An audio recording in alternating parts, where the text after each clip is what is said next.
ఈ రాక్షస ఆలోచన ఉన్న తల్లి గురించి మాట్లాడాలి. ఆ ఫోన్ చేసి రే రే గూండావా రౌడీవా యా భాష ఏంది ఆ తరీకేంది పడుతుందా ఆమెకి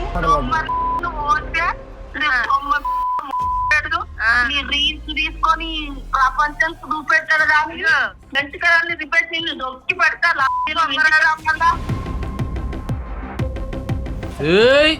దుర్గా ఏమే కడుపు కాల నువ్వు కట్టుకొని ఎందుకు వస్తున్నాయి నా ఇంటి ముంగటికి కట్టుకుంటా కొడుకునో కూతురునో మోస్తుంది కదా, నీ కొడుకు పిండమే కదా, అట్లా నోటికొచ్చినట్టు తిట్ట నీకు అసలు ఆడదేనాది ముసల్తనానికి కుస్మగుడాలు అన్నట్టు వీళ్ళు ముసలోళ్ళు అవుతున్న కొద్దీ ఇంకా దర్జాగా బతకాలి, కొడుకుల పైసల మీద బ్రతకాలి, కొడుకుల కట్నం మీద బతకాలి, సిగ్గు శరాలు ఉండాలి కదా ఇట్లా ఆలోచించనీకే. ఆ బిడ్డను అంత దారుణంగా తిట్టి తిట్టి తిట్టి నీ కొడుకు మెంటాలిటీ మొత్తం మార్చి వాడిని ఒక రాక్షసుని చేసి వానితో చంపించినావు. వాని లాంటి రాక్షసుని ఎక్కడ చూడలే. వాడు ఇన్ని రోజులు ఇన్స్టాగ్రామ్లల్లో యూట్యూబ్లల్లో నువ్వు చూపించిన ప్రేమలేం ప్రేమలు రావి అంటే మన కథనే వినిపిస్తాను. అన్ని నాటకమే, అన్ని బూటకమే. ఆ పీరియడ్స్ వస్తే వీడియో పోయి బట్టలు ఉతికి వీడియోలు వేసి ఆమెను పండబెట్టి ఆమెకు దుప్పటి కప్పి అన్ని ఒగలు ప్రేమలు చూపించి ఆమెను కొట్టి చంపినట్టు లేనేలేదు తెలుసా. అట్లా నార్మల్ గా నిద్రపోయినట్టుంది పాపం. ఇట్లా చూస్తే ఇట్లా అబ్బా గుండెలు కదిలినాయి. ఇట్లా కొట్టే పాపాయి రాని రాదని తెలిసాక కథలన్నీ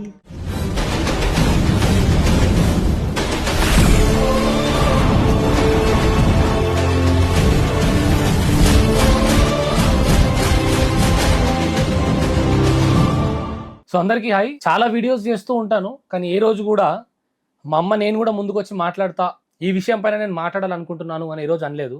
కానీ వైష్ణవికి జరిగినటువంటి అన్యాయం పైన నేను మాట్లాడతా, ఒకసారి వీడియో ముందుకు వస్తా అని చెప్పి ఫస్ట్ టైం మా మమ్మీ అంటుంది. చెప్పమ్మా. నేనేం చెప్పాలనుకుంటున్నా అంటే అమ్మాయికి 17 years కే పెళ్లి చూపులు చూసి పెళ్లి చేయాలి అని ఎందుకు అనుకున్నారు? అంత చిన్న ఏజ్ లో 15 మంది అన్నతమ్ములు ఉన్నారు. అమ్మాయికి సెక్యూరిటీ లేదు అనే బాధ అయితే లేదు. అసలు అన్నతమ్ములు లేరు, 2-3 అమ్మాయిలు ఉన్నారు అనుకున్నప్పుడు తొందర పడవచ్చు. కానీ 15 మంది ఉన్నారు అంటే ఎవరో ఒకరు జాగ్రత్తగా చూసుకోగలుగుతారు. 17 సంవత్సరాలకు పెళ్లి చూపులు చూడడం అనేది తప్పు పేరెంట్స్ ది. కనీసం ఒక 22-23 years వరకన్నా చూడాలి. ఏదో మా జనరేషన్ లో అంటే అది వేరు, ఇప్పుడు అంత అవసరం లేదు. సరే పెళ్లి చూపులు చేసింది వాళ్ళ తల్లిదండ్రుల తప్పే అనుకుందాం. కానీ అక్కడికి వెళ్ళిన తర్వాత ఈమె కూడా నాకు నచ్చలేడు, మంచిగా లేడు, నాకు అవసరం లేదు, ఇంకో 2 సంవత్సరాలు ఆగుతా అని అన్నది. అయినా కూడా పెళ్లి చేయడానికి కారణం ఏంటి అని అంటే వీడు పోయి నువ్వు అంటే ప్రాణం, నువ్వు లేకపోతే చచ్చిపోతా అని చెప్పి సూసైడ్ చేసుకున్నాడు కదా. ఇప్పుడు ఎన్ని రోజులు పరిచయం అమ్మాయికి? ఇప్పుడు ఏదో వీడియోలో చూసి ఒక అమ్మాయి కోసమే సస్తా అనేటోడు ఆయన ఆయననే కంట్రోల్ లేడు. ఇప్పుడు ఆయన ఇష్టం కాదంటే ఏమైనా చేస్తాడు, అంతే కదా. ఇప్పుడు అమ్మాయి కోసం ఏదో 3 రోజులు పరిచయం అయిన అమ్మాయి కోసమే నేను చనిపోతా అని ఆల్రెడీ ఏదో చేసిండు. మరి రేపు అమ్మాయి కూడా కావాలనుకునే ఇవ్వకపోతే అట్లనే బెదిరిస్తాడు. ఆయనే కంట్రోల్ లేడు కదా. సో యాంగర్ మేనేజ్మెంట్ అనేది ఆయనకు లేదు. ఆయన ఫీలింగ్స్ ని కంట్రోల్ చేసుకునే సిచ్యువేషన్ లేడు. అంటే నీ కోసం సస్తా బతుకుతా అని చెప్పి ఎవడెవడైతే చేతులు కోసుకుంటాడో, ఎవడెవడైతే చేసుకొని మందులు తాగి ఇచ్చేస్తా అన్నారో అంత ఈజీగా నమ్మొద్దు. అస్సలు నమ్మొద్దు, ఈజీ కాదు, మొత్తం నమ్మొద్దు వాళ్ళని. ఎందుకంటే వాళ్ళ ఫీలింగ్స్ ని వాళ్ళే కంట్రోల్ చేయరు. మనల్ని ఏడా కంట్రోల్ చేస్తారు వాళ్ళు? మన ఇష్టాలను అనేది ఇక తొక్కేస్తారు కదా. ఇప్పుడు అందుకే కదా అమ్మాయిని అంత పని చేసిండు అతను. ప్రేమ అంటే వాడు ఆమెకు నచ్చిన ఏమన్నా చేసి సాధించి ఆమె నేను ఇతన్ని చేసుకుంటా అనేంత వరకు తెచ్చుకోవాలి గాని సస్తా బతుకుతాను బెదిరించేటోడు అన్నిటికీ అదే బెదిరించుకుంటూ వెళ్ళిపోతాడు. మనని కూడా చేస్తాడు ఒక రోజు. ఇప్పుడు అదే కదా జరిగింది. ఈ రాక్షస ఆలోచన ఉన్న తల్లి గురించి మాట్లాడాలి. ఆమె పేరు లక్ష్మో ఏమో ఉన్నదంట. అసలు నేను అడుగుతున్న క్వశ్చన్ ఏంటంటే నీకు 2 కొడుకులు ఉన్నారు, నువ్వు చెప్పు పిల్లలను ఎందుకు కనాలి అసలు? అంటే పిల్లలను ఒక మొగోడు పుట్టంగానే అమ్మయ్యా వీళ్ళ దిక్కేలో 4 రూపాయలు ఇంటికి వస్తాయి అని చెప్పి నీ కొడుకును అమ్ముకోనికే నువ్వు అంటున్నావా? ఆమె కన్నదేమో కానీ నేను అట్లా కనలేదు. నేను ఎందుకంటే నా కొడుకు పెద్ద కొడుకు కూడా లవ్ మ్యారేజ్ చేసుకుండు. నేను ఎందుకంటే వేరే వాళ్ళు అంటారు నీ వరకు వస్తే తెలుస్తుందమ్మా, ఇప్పుడు నీ 2 కొడుకులు మంచిగురు కాబట్టి నువ్వు వచ్చి ఇట్లా మాట్లాడుతున్నావు అనుకోవచ్చు. వాళ్ళకి అనుకునే వాళ్ళకి చెప్తున్నా. నాకు 2 కొడుకులు, నా పెద్ద కొడుకు లవ్ మ్యారేజ్ చేసుకున్నాడు. కాకపోతే 8 years లవ్ చేసుకున్నారు వాళ్ళ లవ్ నేను ఒక్కదాన్ని నమ్మి నేను పెళ్లి చేసిన. 1 రూపాయి కట్నం లేకుండా ప్రశాంతంగా ఉన్నాం, అందరం కలిసే ఉన్నాం. మా జాయింట్ ఫ్యామిలీ, మా కోడలు కూడా చాలా మంచిది అమ్మాయి, నాకు ఒక మనమడు, ప్రశాంతంగా ఉన్నాం మేము. కొడుకులను కానీ అమ్ముకోవాలి, వాళ్ళ నుంచి డబ్బు రావాలి ఆస్తులు రావాలి అనుకుంటే మాత్రం అది జరగదు. ఇట్లనే లాస్ట్కి జైలు పాలు అవుతారు. అట్లా అనుకునే వాళ్ళు ఎవరైనా ఈ రోజు మంచిగా ఉంటారు, రేపు మంచిగా ఉంటారు, జీవితకాలం ఉండలేరు కదా. ఇంకోటి, ఇప్పుడు అదే నీ అల్లుడు ఉన్నాడు అనుకో, ఏ అమ్మాయితో మాట్లాడొద్దు, వాళ్ళ అమ్మ తల్లిదండ్రుని మొత్తం వదిలేయాలి. అంటే ఒకవేళ దానికి ఒక కూతురుండి వాళ్ళ అల్లుడు మాత్రం తల్లిదండ్రుల నుంచి దూరం ఉండాలి. వాళ్ళ అల్లుడు మాత్రం ఎవరితో మాట్లాడొద్దు, అమ్మాయిలతో ఎవరితో. వాళ్ళ అల్లుడు మాత్రం తక్కువ కట్నంకి పిల్లలు తీసుకోవాలి. ఆడ ఆస్తులు ఏమన్నా ఉంటే పంచుకొని వచ్చి ఈడ అత్తగారికి పెట్టుకుంటూ ఉండాలి ఈడ. కాకపోతే కొడుకు మాత్రము ఒక అమ్మాయిని పెళ్లి చేసుకోవాలి, ఒక అమ్మాయిని బయట పెట్టుకోవాలి, మళ్ళీ ఇంకేమన్నా అంటే ఈ అమ్మాయి కోసం ఇంకో దాన్ని పెళ్లి చేసుకోవాలి, పిల్లలు కాకపోతే ఇంకో దాన్ని చేసుకోవాలి. ఇది ఎప్పుడైనా అట్లా ఆలోచించే తల్లిదండ్రులకు ఎవ్వరికి మంచి జరగదు. ఇప్పుడు కట్నం అన్నావు, ఏమైంది? ఇప్పుడు నీ కొడుకు పోయింది కాక నువ్వు పోతే నీ ఇంకిద్దరు కొడుకులు కూడా కదా, నా కొడుకులు కూడా వేస్ట్ గానే ఉన్నారు, వీడు ఒక్కడు చేయలేడని తల్లి బాధ. ఏం తిడుతుందామే? ఒక మనిషిని, ఒక ఆడదేనా అసలు? ఎంత గలీజ్గా నీ కొడుకుని చేసుకున్నప్పుడు కోడలే కదా ఆమె. ఇప్పుడు నీ కొడుకునో కూతురునో మోస్తుంది కదా, నీ కొడుకు పిండమే కదా. అట్లా నోటికొచ్చినట్టు తిట్టడానికి అసలు ఆడదేనా అది? ఎంత గలీజ్గా తిడుతుంది కోడల్ని. అదే కదా, దానికో కూతురు ఉంటే తెలుస్తుండేనేం మరి ఆడపిల్లల బాధ ఏందనేది. లమ్ముడి దుడుక్క నోటికి వచ్చినట్టు తల్లిని తండ్రిని యూట్యూబ్ లో వీడియోస్ చేస్తావు, బయట వాళ్ళతో వండుకుంటావు, వీళ్ళతో వండుకుంటావు, నోటికొచ్చినట్టు మాట్లాడి మళ్ళీ ఈమె వైష్ణవి ఏమని అన్నదా అంటే ఏమంటలేదు, నువ్వు సరిగ్గా మాట్లాడని మాత్రమే. అమ్మాయి చిన్న పిల్ల, అసలు అమ్మాయికి అసలు ఏం తెలీదు. అసలు వాళ్ళు తల్లిదండ్రి పెళ్లి అనేదే పెట్టుకునేది కాదు అసలు. అమ్మాయి నువ్వేమన్నా కంట్రోల్ చేసుకోవాలంటే నీ కొడుకుని చేసుకోవాలి, అవతల వాళ్ళని తిట్టడం కాదు. ఇప్పుడు పెళ్లి చేసుకుంటా సస్త బతుకుతుంటే నీ కొడుకు నువ్వు కంట్రోల్ కాళ్ళెళ్ళి మొక్కి చెప్పినట్టు వినిపించుకునేది ఉండే. కానీ ఇప్పుడు ఒక అమ్మాయిని చేసుకొని వచ్చినాక ఆమె జీవితం ఎట్లా పాడు చేస్తావు నువ్వు? ప్రెగ్నెన్సీ ఉందని తెలిసి కూడా నువ్వు దాన్ని వదిలేసిరా, ఇంకో పెళ్లి చేస్తారా, నీకు 20 లక్షల కట్నం వస్తుంది రా. ఇప్పుడు ఒకవేళ నిజంగా తల్లిదండ్రులు కట్నం అనే ఆలోచన వీళ్ళిద్దరి జీవితాలు, నా కొడుకు జీవితం బాగుంటది, నా కొడుకు జీవితం బాగుంటది, పొద్దుల వాళ్ళ పిల్లల జీవితం బాగుంటది అని ఆలోచించి కట్నం అడుగుతలేరు. వీళ్ళ కట్నం తోటి మా జీవితాలు బాగుంటాయని ఆలోచిస్తున్నారు. కొడుకు పుట్టిండంటే అయిపోయి కోట్ల ఆస్తి వచ్చినట్టు. అది ముసల్తనానికి కుస్మగుడాలు అన్నట్టు వీళ్ళు ముసలోళ్ళు అవుతున్న కొద్ది ఇంకా దర్జాగా బతకాలి, కొడుకుల పైసల మీద బ్రతకాలి, కొడుకుల కట్నం మీద బతకాలి, సిగ్గు శరాలు ఉండాలి కదా ఇట్లా ఆలోచించనీకే. ఈ రోజు ఆ చిన్న ఆలోచన ఏడుదాకా దారి తీసింది, ఒక చిన్న బిడ్డను చంపే వరకు దారి తీసింది కదా. వాళ్ళలాంటి రాక్షసుని ఎక్కడ చూడలే. వాడు ఇన్ని రోజులు ఇన్స్టాగ్రామ్లల్లో యూట్యూబ్లల్లో నువ్వు చూపించిన ప్రేమలేం ప్రేమలు రావి. నీ ప్రేమలు చూసిన తర్వాత నీ అమ్మ మంచిగా ఉన్న భార్యాభర్తలు కూడా చూసినావా వీడు ఎంత ప్రేమిస్తున్నాడు అని చెప్పి మాట్లాడుకునే పరిస్థితికి తీసుకొచ్చినవరా నువ్వు. అన్ని నాటకమే, అన్ని బూటకమే. ఆ పీరియడ్స్ వస్తే వీడియో పోయి బట్టలు ఉతికి వీడియోలు వేసి ఆమెను పండబెట్టి ఆమెకు దుప్పటి కప్పి అన్ని ఒగలు ప్రేమలు చూపించి. పెద్ద క్వశ్చన్ మార్క్ ఏంటంటే వీళ్ళు ఏమని మాట్లాడుతున్నారు, ఒక వీడియోలోనేమో అసలు మాకు సంబంధం లేదు, వాడు సస్తా అంటున్నాడు కదా అని చెప్పి వాని మీద సింపతి చూపించి, అయ్యో నా కోసం సస్తా అంటున్నాడే అని చెప్పి సింపతి చూపించి అసలు మాకు తెలియకుండా అమ్మాయి వెళ్ళి పెళ్లి చేసుకుంది అని చెప్పి వాళ్ళ తల్లి మాట్లాడుతున్నటువంటి విషయం. కానీ వైష్ణవి కొన్ని వీడియోస్ లో ఏమని మాట్లాడింది చాలా క్లియర్ గా, నేను వద్దని చెప్పిన పెళ్లి అయినా కూడా పెళ్లి చేసింది మీరే అని చెప్పి మాట్లాడింది. మీ చేతులారా నా జీవితం నాశనం చేసింది అని చెప్పి పరిస్థితి కూడా వచ్చింది. మొన్న రీసెంట్ గా వాళ్ళ అమ్మ కూడా పాపం బాధపడుతున్నప్పుడు ఏమన్నది, ఈ చేతులతో చేసిన ఈ చేతిలో నాశనం అయిపోను, ఈ చేతులతో పెళ్లి చేసిన పిల్ల జీవితం నాశనం చేసిన అని అన్నది.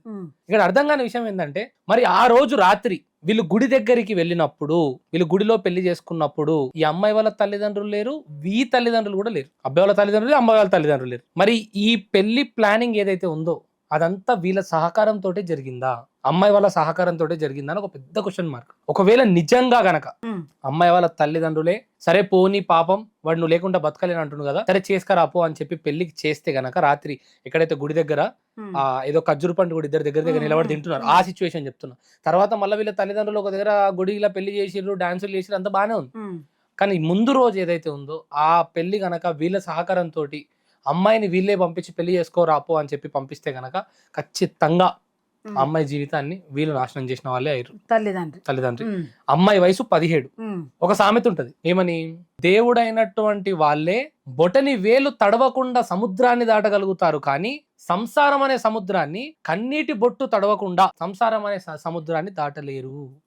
అంత పెద్ద సంసారం అనే ఈ చదరంగము ఒక 17 సంవత్సరాలు ఉన్న చిన్న పాపకు ఈ చదరంగాన్ని తన చేతిలో పెడితే సంసారాన్ని కాపురాన్ని 17 సంవత్సరాలకి ఎట్లా చేస్తుంది? మరి అప్పట్లో చేయలేరా అంటే అప్పట్లో తెలివిని కూడా అట్లనే ఉంది. అప్పట్లో కల్చర్ ఇంత అప్డేట్ లేదు, అప్పట్లో అణిగి మణిగి ఉండేటోళ్ళు ఉన్నారు, అప్పట్లో మొగోళ్ళు ఇంత రాక్షసులు లేరు, లేరు, అమ్మాయిలు లేరు, మగ పిల్లలు కూడా లేరు. ఈ రోజున్న పరిస్థితికి ఇన్ని సిచ్యువేషన్స్ మధ్యలో ఆ పాపని ఒక 17 సంవత్సరాలకే ఇన్ని బాధ్యతలు తనకి ఇస్తే మరి పాపం ఈ రోజు ఆ బాధ్యతలను మొయ్యలేక తన ఇంట్లోనే తన బెడ్ పైనే తన పక్కన పడుకొని జీవితం పంచుకునేవాడే తనను చంపేసిండు కదా. వాడికి మైండ్ మెచ్యూర్ ఉంది, వాడికి దేన్ని ఎట్లా సాధించుకోవాలి, ఎందుకంటే చిన్న అబ్బాయి కాదు కదా, 26 అమ్మాయి ఏమో చిన్న ఉన్నాడు. అమ్మాయి. ఇప్పుడు కొంతమంది యూట్యూబ్ లో ఏమని మాట్లాడుతున్నారంటే ఈ భార్యాభర్తలకు సంబంధించినటువంటి వీడియోలు సంసారాన్ని తీసుకొచ్చి యూట్యూబ్ లో ఎందుకు పెడుతున్నారు, యూట్యూబ్ లో పెట్టడం తప్పు కదా, అమ్మాయిది తప్పు ఉందని చెప్పి కొంతమంది మాట్లాడుతున్నారు. వాళ్ళు ఇద్దరు ఇష్టంతోనే యూట్యూబ్ ఛానల్ పెట్టుకున్నారు, భర్త ఇష్టంతోనే ఇద్దరు కలిసి డబ్బులు వస్తే అతనికి ఏంటంటే బయట జాబ్ చేసి సంపాదించ వాళ్ళకి అది ఉంది. అట్లా ఒక అమ్మాయిని చేసుకోవాలి, అమ్మాయి తరపున ఆస్తులు రావాలి, అవి అనుభవించాలి. మనం ఏం కష్టం చేయొద్దు, మనం కష్టం చేయొద్దు, తల్లిదండ్రిని నడపొద్దు, భార్యని నడపొద్దు, ఫ్రీగా డబ్బులు రావాలి, అది వాళ్ళకు ఉంది. ఎందుకంటే ఇంకిద్దరికి కూడా ఆల్రెడీ ఎకరాలు భూమి తెచ్చుకొని అట్లనే పెళ్లి చేసిందంట వాళ్ళ అమ్మ. కాబట్టి ఈ అబ్బాయికి కూడా అదే ఉంది, నాకు కూడా అమ్మాయి తరపున ఆస్తి రావాలి. ఇప్పుడు వీళ్ళు ప్లేస్ కొని ఇచ్చింది అదంతా వాళ్ళకు తృప్తి లేదు, వాళ్ళకి డబ్బు కావాలి అంతే. జాగుంటే రేపటికి వీళ్ళకు ఉంటది, లేదంటే వీళ్ళ పిల్లలకు ఉంటది, వాళ్ళ అత్తమ్మకి రాదు కదా. అది ఇప్పుడు అదే 10 లక్షలు ఇస్తే వాళ్ళ అత్తమ్మ మంచిగా చూస్తుంది. అండ్ ఇప్పుడు చాలా క్లియర్ గా ఎవరెవరైతే ఇప్పుడు ముందుకొచ్చి మళ్ళీ అమ్మాయిల తప్పులు ఉన్నాయని చెప్పి మాట్లాడుతున్నారో, దయచేసి వీడు ఈ అమ్మాయిని చంపడానికి కారణం కట్నం వేధింపులు మాత్రమే. ఈ అమ్మాయి యూట్యూబ్ లోకి వచ్చిందనో, వీడియోలు పెట్టిందనో, ఇంకోటో కాదు. దయచేసి ఈ వీడియోలు పెట్టినందుకు ఇదంతా జరిగింది, సంసారాన్ని తీసుకొచ్చి రోడ్డు మీద పెట్టాలన్నా. అండ్ చాలా స్పష్టంగా ఈ హరి అనే రాక్షసుడు ఆ యూట్యూబ్ వీడియోలలో కూడా సహకరించిండు కదా. ఆ రీల్స్ చూస్తుంటే ఒక దగ్గర లవ్ చేసినట్టు, ఒక దగ్గర బట్టలు ఉతుకుతున్నట్టు, ఇంకో దగ్గర ఆమెకు పీరియడ్స్ వస్తే మంచిగా చూసుకున్నట్టు, ఇవన్నీ నాటకమైనటువంటి వీడియోలు లైక్ల కోసం వ్యూస్ల కోసం చేసిండు కదా. వానికి ఇష్టం లేకపోతే ఇవన్నీ ఎందుకు చేస్తాడు ఈ దరిద్రుడు? ఎంత క్రూరమైన మెంటాలిటీ అంటే వాంది. వాడు చంపిన తర్వాత బయటికి పోయి బ్రష్ పెట్టుకొని కోల్గేట్ తో బ్రష్, ధైర్యం కాదు, అదొక సైకోయిజం వంది. చెప్తున్నారా అసలు వీన్ లాంటి వాళ్ళకు ఈ రోజు మన చట్టం కూడా ఎంత దరిద్రంగా ఉందంటే ఇలాంటి తోళ్లకు కఠినమైన శిక్షలు పడాలి. అమాయకులకు పడుతున్నాయి, ఇద్దరు ఇష్టంతో అన్ని చేసుకున్న వాళ్ళకి ఫోక్సో కేసులు పడుతున్నాయి, కానీ ఇలాంటి వాళ్ళకి పడట్లేదు శిక్షలు. అలాంటి అమాయకులకు మాత్రము 90 రోజులు అన్ని రోజులు జైల్లో పెడుతురు, తర్వాత శిక్షలు పడుతున్నాయి వాళ్ళకు. కనీసం దరిద్రులకు అసలు వీడు చేసింది కూడా పోక్సోనే. 17 సంవత్సరాలు ఉన్న అమ్మాయికి ప్రెగ్నెన్సీ చేసినోడు వీడు కూడా పోక్సో సెక్షన్ కిందకి వస్తుంది. తల్లిదండ్రులు సహకరించినా, ఆ బిడ్డ సహకరించినా, ఎవరు సహకరించినా కూడా ఒక 17-18 సంవత్సరాల లోపల ఉన్న అమ్మాయికి ఎవరెవరైతే సహకరించారో వాళ్ళ మీద కూడా కేసులు పడతాయి, గట్టి కూసుంటే పడతాయి. సుమోటో కింద తీసుకొని పోలీసులు ఒకవేళ దృష్టి పెడితే ప్రతి ఒక్కరి మీద కేసులు పడతాయి. సిగ్గు శరాలు ఉండాలి మాట్లాడనీకే. నీ కొడుకు ఇష్టంతో, నీ కొడుకు సుఖం కోసం, నీ కొడుకు 3 పూటలు అన్నం తినుకుంటా వాళ్ళ ఇంట్లో బ్రతుకుతుంటే వాళ్ళు నూకలు పెట్టిన చిన్న ఆ ఇన్నిత జ్ఞానం కూడా లేకుండా ఆ బిడ్డను అంత దారుణంగా తిట్టి నీ కొడుకు మెంటాలిటీ మొత్తం మార్చి వాడిని ఒక రాక్షసుని చేసి వాంతో చంపించినావు. సిగ్గు శరం ఉండాలి ఇట్లాంటి తల్లిదండ్రులకు. తల్లి పాత్రనే ఉంది మొత్తం. అదే అంటున్నా, ఇట్లా ఆలోచించే తల్లిదండ్రులు ఎవరెవరైతే ఉన్నారో, నీ కోడలేమో రాక్షసి కానీ నీ కూతురు మాత్రం బంగారం, దేవత. నీ కూతురు దేవత. నీ కూతురు చేస్తేనేమో మంచి, నీ కూతురు ఒకవేళ ఇల్లు నిడిచి బయట పోయి కాపురం పెట్టుకుంటేనేమో అయ్యో కష్టాలు భరించలేక బయట పోయి ఉంటుందంటావు. అదే ఒకవేళ నీ కోడలు గనక ఒకవేళ బయట పోయి కాపురం పెట్టుకుంటే చూసినావా తల్లిని కొడుకుని దూరం చేసిన రాక్షసి అంటావు. బయట వాళ్ళు చేస్తేనేమో వ్యభిచారులు, ఇంట్లో చేస్తే పతివ్రతలా. ఇట్లాంటి ఆలోచన ఉన్న తల్లిదండ్రులు ఉన్నంత కాలం పిల్లలు మంచిగా ఉండరు. తల్లిదండ్రుల ఆశయం ఒకటే ఉండాలి, పిల్లలు మంచిగా ఉండాలని ఆలోచనతో ఉండాలి. కానీ పిల్లల జీవితాలను నాశనం చేసే ప్రయత్నాలు చేసుడు ఇవన్నీ.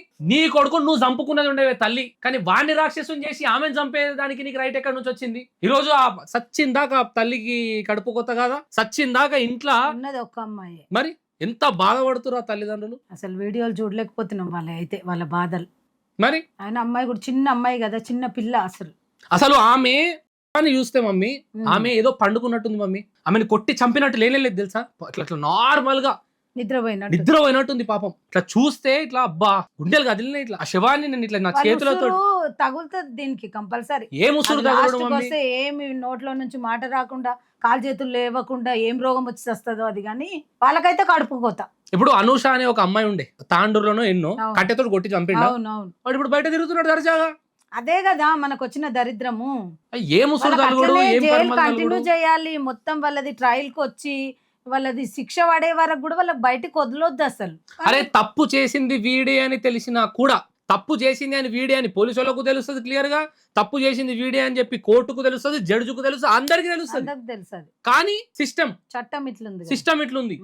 అడ్వకేట్ రావాలి, వాదనలు జరగాలి, వీడు వచ్చి వీళ్ళ తరపునోడు వచ్చి లేదు కాలేదనాలి, అక్కడ నుంచి పీపీ వచ్చి లేదు అయిందని చెప్పాలి. ఇవన్నీ లొల్లిలై ఒక 2 సంవత్సరాల తర్వాత, ఆ 2 సంవత్సరాల తర్వాత దౌర్భాగ్యం ఏంటంటే ఈ రోజు వైష్ణవి వాళ్ళ తల్లిదండ్రులు కాంప్రమైజ్ కావద్దు, కానీ చాలా వరకు ఏమైతాయి వచ్చి కాంప్రమైజ్ అవుతారు. సరే అమ్మ 10 లక్షలు ఇస్తాం, 15 లక్షలు ఇస్తాం, దండం పెడతాం, కేసు వాపస్ తీసుకోవడం కాంప్రమైజ్ అవుతుంది. ఈ రోజు ఈ తల్లిదండ్రులు కాంప్రమైజ్ కావద్దు. 2 సంవత్సరాల తర్వాత బాధ నిజంగా వాస్తవానికి కూడా సమయాన్ని బట్టి కాలాన్ని బట్టి దేవుడు గుండెని రాయి చేస్తాడు, కానీ అన్యాయం ఇంకో ఆడపిల్లకి జరగదని కాంప్రమైజ్ కావద్దు. ఆ పోలీసు వాళ్ళు వెనక నిలబడితే వాడిని చూస్తుంటేనే అసలు ఎంత కోపం, ఎంత ఇదైతుంది. ఆ బిడ్డ అని నా చేతిలో ఇట్లా పట్టుకొని ఎత్తుకొని ఇంట్లో నుంచి బయటికి వెళ్తుంటే అసలు ఆ ఆలోచన ఒక్కసారి బయట ఎక్కడో ఇప్పటి వరకు ముఖపరిచయం లేదు, రక్త సంబంధం లేదు, ఊరు కాదు, ప్రాంతం కాదు, నాకే ఆ చేతుల మీద పట్టుకొని నడుచుకుంటూ పోతుంటే గుండె తలుక్కుమన్నది.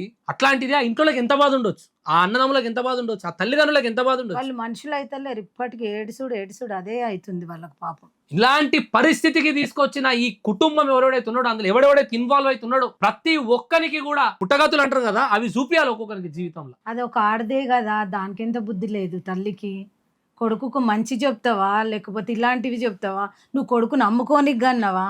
కొడుకు అంటే కోట్ల కట్నం వస్తే ఎంజాయ్ చేద్దాం అనుకున్నావు, ఎందుకు గన్నావు? అసలు భూమి మీద వేసినావు, నీ బాధ్యత అది. వాడు చూసినా చూడకుండా వాడిని చూసే బాధ్యత నీది. నువ్వు భూమి మీద పడేస్తేనే కదా వాడు వచ్చింది.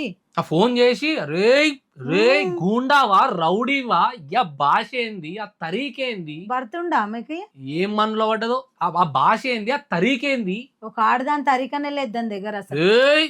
దుడుకా ఏమనుకుంటున్నావు? మానవత్వం అనేది ఉన్నదా? ఆ ఊరి వాళ్ళు కూడా అసలు ఊర్లోకి రానియొద్దు ఇలాంటి వాళ్ళ. నోట్లు ఉమ్మాలంటున్నా, నోట్ల ఉమ్మాలే, ముఖం చూసాం కింద గింత ఒక చుక్క పడకుండా ఉమ్మాలే నోట్ల. ఇట్లా ఇంకోరు ఇలాంటివి చెయ్యరు, అందరు వెలేయాలి అసలు వాళ్ళని, ఊర్లోకి రానియొద్దు. ఇప్పటికి కూడా ఇంకా పద్ధతితో మాట్లాడే పరిస్థితి ఎందుకు వచ్చిందంటే, ఒక ఆడదాని వై బ్రతికిపోయాను, నీ ప్లేస్ అని ఒక మొగోడు ఉంటే తెలుస్తుండే. అరే రే రే అసలు ఆ పాపం మీద కొంచెం మానవత్వమే లేదు. కళ్ళల కారం పొడి కొట్టిందంటే ఇంటికి పోతే. అవునంట, మళ్ళీ దొంగతనం కూడా పెట్టింది కదా, ఉంగరం ఎత్తుకపోయిన దొంగతనం. కళ్ళల కారం పొడి కొట్టి ఈపుల మీద ఇష్టం ఉన్నట్టు కొట్టిరు. ఎవరు కొట్టిరో తెలియదు అంట, కొట్టిండా అత్త కొట్టిందో కూడా తెలియదు. వాడు వేస్ట్ వాడు ఉన్నాడు, వాడు అసలు వాడు తల్లి ఎంత చెప్పినా వీడు మంచోడు అయితే జరగదు కదా ఇవన్నీ. ఎవరెంత చెప్పినా నా భార్య అనుకుంటే కూడా, ఆయన షార్ట్ టైంలో వచ్చి నేను ప్రేమించిన అంటే అసలు అమ్మాయిలు నమ్మొద్దు, అమ్మాయిల తల్లిదండ్రులు కూడా నమ్మొద్దు. అని నాకు అర్థం కాని విషయం ఏంటంటే, చిన్నప్పటి నుంచి కని పెంచి మోసి మంచి చూసి చెడు చూసి ముడ్డిగడికి అన్ని చేసిన తల్లిదండ్రులను వదిలేసి మధ్యలో వచ్చిన దాని కోసము ఆత్మహత్య చేసుకొని ప్రాణాన్ని తీసుకుంటా అనేటోడు, అరే కన్న తల్లిదండ్రులనే చూసుకుంటలేడు, రేపు పొద్దున వాడు నిన్ను చూసుకుంటాడని గ్యారెంటీ అసలు చూసుకోవడం అలాంటోడు. తల్లిదండ్రిని చూసినోడే పిల్లని చూస్తాడు, పిల్లలని చూస్తాడు. తల్లిదండ్రిని చూడనోడు అసలు పిల్లని పిల్లలు చూడరు. అది గుర్తించాలి ఫస్ట్ జనాలు.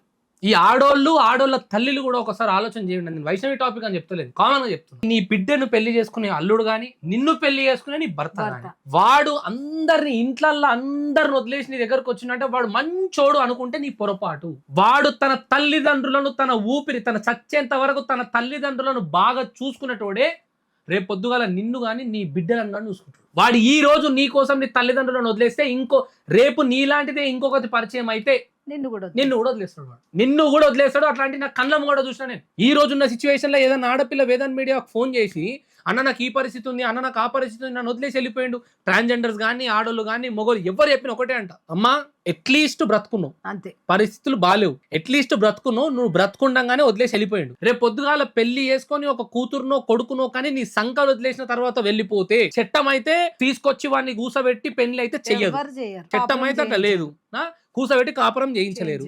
నువ్వు ఏం చేసినా వాడు రేపు పొద్దుగాల కష్టం మీద మనం తీసుకొని వచ్చి కూర్చోబెట్టుకొని లేదురా ఈమెతో కాపురం చేయని చెప్పనీకే మనం ఎంత చెప్పినా రేపు పొద్దుగా ఏదో ఒక రోజు మళ్ళీ పోతాడు, పిచ్చి లేసే చంపిపోతాడు. దయచేసి వదిలేయమ్మా, ఈ జీవితం వీడికే ఇట్లనే ఉంది అనుకో, వదిలేసి ఇక మించి అయినా ఏమన్నా మొగోని నమ్మేటప్పుడు 1-2 సార్లు ఆలోచించి నమ్మమ్మా అని చెప్తున్నా. ఫస్ట్ వాళ్ళ కాళ్ళ మీద వాడు నిలబడాలి. ఆడపిల్లలు అప్పట్లాగా లేదు కదా, అది ఆ సిచ్యువేషన్ చెప్పాలి ఫస్ట్ వీళ్ళకు. ఎందుకంటే అప్పుడు అంటే మా జనరేషన్ లో 15 ఏళ్ళకు పెళ్లిళ్ళు చేసేసిండ్రు. కాకపోతే ఇప్పుడు అట్లా లేదు. మంచిగా చదువుకొని మంచిగా ఈ లవ్వులు కోవులు అనకుండా మంచిగా చదువుకొని ఏదో ఒక ఉద్యోగాలు చూసుకొని చేసుకున్నాక, ఉద్యోగం చేసుకుంటూ నువ్వు లవ్ మ్యారేజ్ అన్నా చేసుకో, అరేంజ్డ్ అన్నా చేసుకో, వాడు వదిలేసిపోతే నీ సంపాదనతోని నీ పిల్లలు పోషించుకుంటావు కదా. ఇప్పుడు మొత్తం ఆన్ మీద డిపెండ్ అయ్యి ఉండి చేసుకుంటే వాడు ఇట్లనే చేస్తాడు. అది మంచైనా చెడైనా ఆడపిల్లలు ఫస్ట్ ఒక ఉద్యోగాన్ని సంపాదించుకొని మీ కాళ్ళ మీద మీరు నిలబడడానికి ట్రై చేయండి. మీకు ఇప్పుడు ఛాన్స్ ఉంది.